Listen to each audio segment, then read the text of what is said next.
So welcome, thank you so much for coming. My name is Aaron Biles. I'm the Deputy Director of the Gulf Restoration Network. With me is Cheyenne Jurasek of Texas Injured Workers. I know that in the past year, a lot of folks who thought about the Gulf of Mexico, they've thought about the BP drilling disaster, and I think that's appropriate.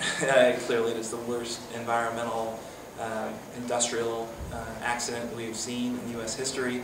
And actually, in the world's history, there's more oil that has been released into the environment because of the BP disaster than any time, second only to when Iraq basically released oil intentionally in the first Gulf War. So it is amazing that the nation has moved on so quickly.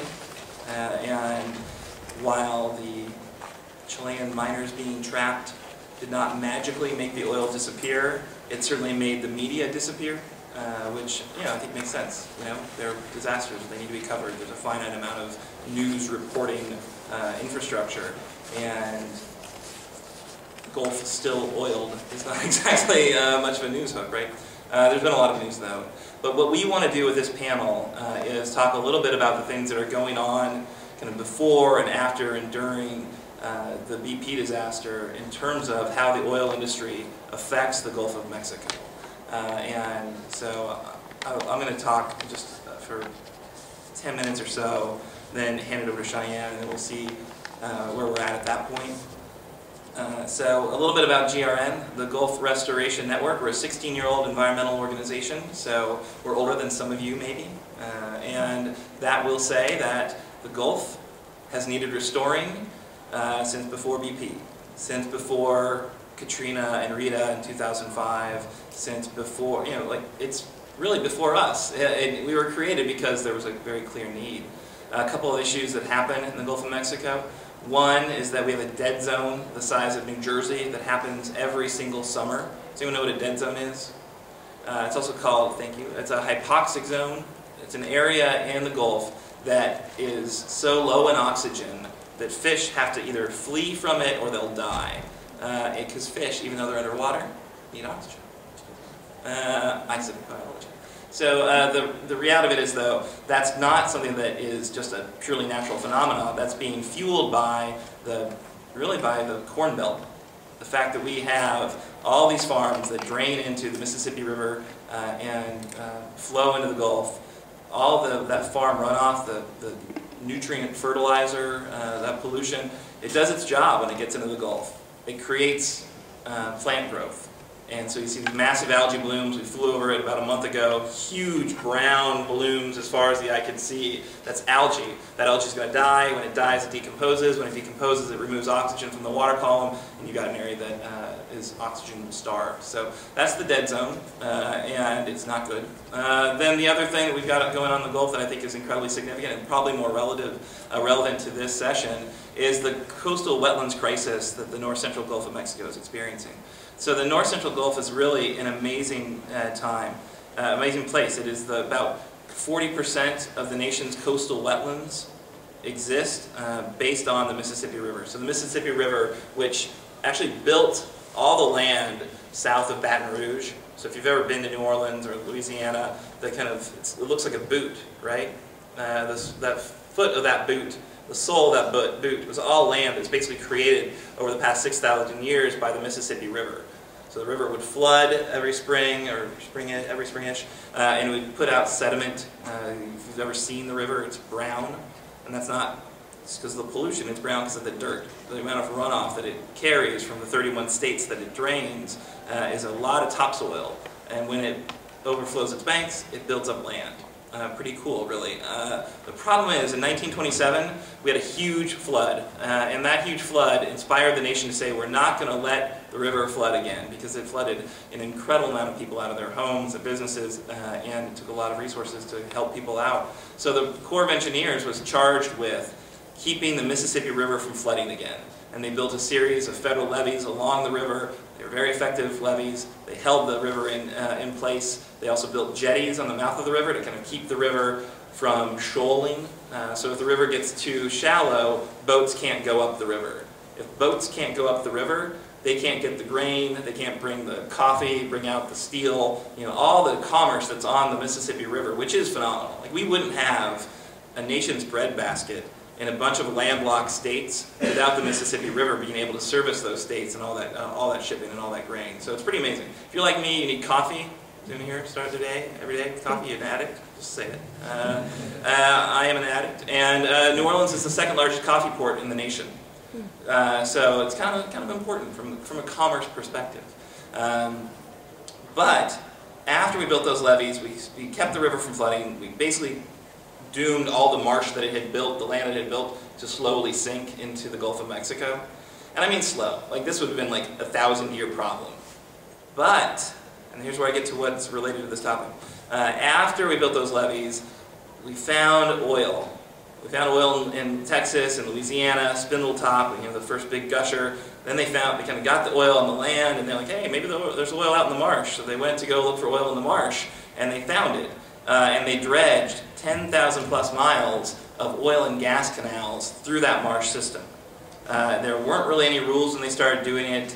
After the Clean Water Act was passed, there were some wetlands laws that went into place that were not followed.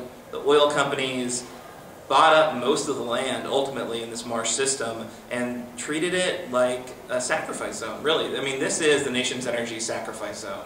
And I know there's a lot of competing sacrifice zones. I mean, if we've seen Appalachia, we know what's happened with mountaintop removal mining.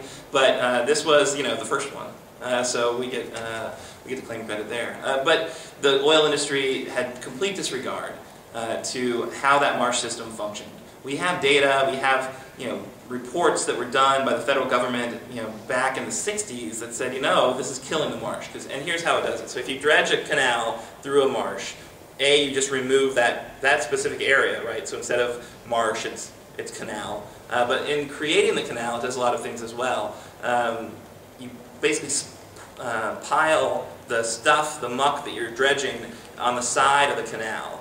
And when you pile that up, you interrupt the sheet flow. And if anyone here actually is a biologist and knows about wetlands, they need sheet flow, the water the way, wetlands, right? So the water is a very critical part of how it all functions. And by interrupting it, you have some pretty significant impacts. The other thing that's really problematic is when they're getting to the oil, they drill for it, they find it, they remove it, and you've got the oil or the gas has come out, and you've got all these faults that are in this marsh system, kind of a mucky system. You remove the oil, and you get subsidence at a much quicker rate. So that land drops in to basically fill the void. And then the other piece that's really problematic is the salt water. So in a marsh system, you've got brackish and freshwater marshes, and it's a continuum, right? So in the freshwater areas, you've got these amazing cypress swamps, or had these amazing cypress swamps. And that's really a freshwater system. And then you've got this marsh that's more brackish and intermediate, and then you've got the barrier islands out in the kind of saltwater area. But by dredging these canals, you basically let saltwater get into areas that were freshwater or brackish, and that's not good. Salt is actually, it's a toxin basically to plants that are not salt tolerant. And so that kills the marsh. When the plant matter decomposes, it falls apart far quicker. And then also these spoil banks, kind of like mini levees that are out there in the marsh. And so when a wind-aided tide pushes in a bunch of salt water, it gets over these mini levees, the water can't flow back out, and that's again saltwater intrusion. So a lot of different reasons why this marsh is falling apart. We do know that sea level rise does not make our job any easier protecting and sustaining this marsh. But the coastal researchers that we work with say that the oil industry impacts are 40 to 60% of the reason that we're losing this incredible amount of marsh. So I said before, we have 40% of the nation's wetlands in that area created by the Mississippi River. We have 80% of the nation's wetlands loss. So the rates of loss are incredible. It's about a football field every 45 minutes. So, basically by the time you walk out of here, an area this size turned into open water.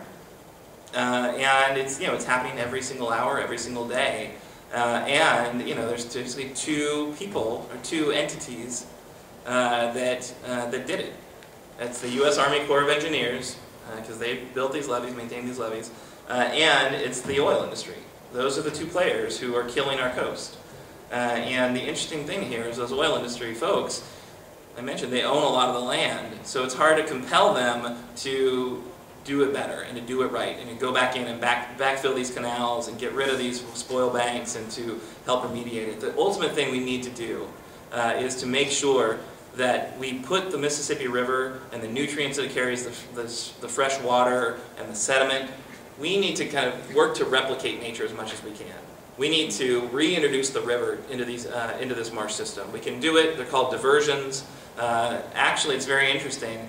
In the Atchafalaya Basin, where you ever heard of the Atchafalaya?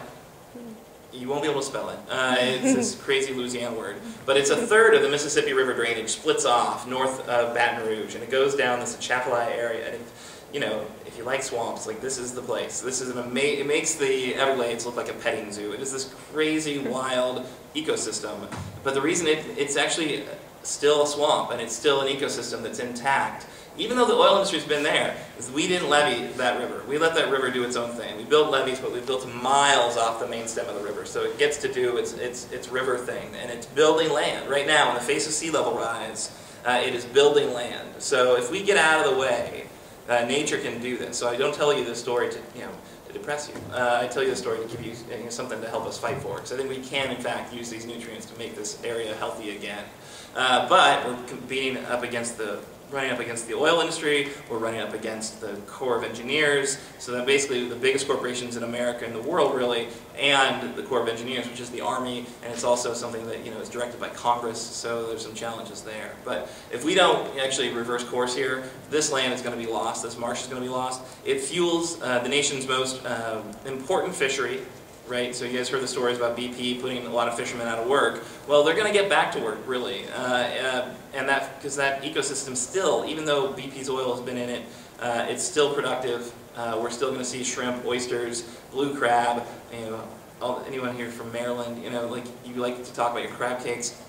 The crabs that make up your crab cakes are from Louisiana. It's from this marsh that's still productive, and if we let that fall apart, on our watch. We're going to be losing the bulk of the nation's wild-caught shrimp, the bulk of the nation's wild-caught crab, and oysters as well. So I think that's important. Other than it's important if you like your coffee, you've got to protect these ports, these shipping areas. If you'd like to see Katrina not ever happen again, the natural storm protection that these marshes and this ecosystem provides is far better, far more reliable than levees. So every mile or 2 miles or 3 miles, depending on what type of marsh, that a storm surge travels over, that storm surge will be reduced by a foot. So when New Orleans was settled, and most of these coastal communities were settled, they weren't right on the Gulf of Mexico. They were 20 or 30 or 40 miles inland, and between them was marsh and cypress swamp and barrier islands, and all of that adds up to very significant, very real natural storm protection. That's why they were settled there. So that they were protected from the storms that came in every summer. But as we lose that marsh, we lose our natural protection, and all we're left with are these levees, which clearly aren't really that good if you remember Katrina 6 years ago. So I think that's our charge right now, and I think it's certainly something that it's worth the nation's attention, if and only if, because the nation did it, right? You guys all benefited from it. Who used some oil products today? And I know you're all hippies and you don't want to do that, but it's like, yes, you did, and I did too, and like, here's something. We want to change the future. We have to change the future and get off this stuff. But the reality of it is, how we grew our economy and how we created our nation was fueled by this oil. And while some people in Louisiana certainly got rich off it, a lot of folks in Houston got rich off it, folks in Dallas, folks in The Hague, these international corporations did incredibly well by destroying our marsh. So it's in my mind, it's like the nation broke it, the nation needs to fix it as well.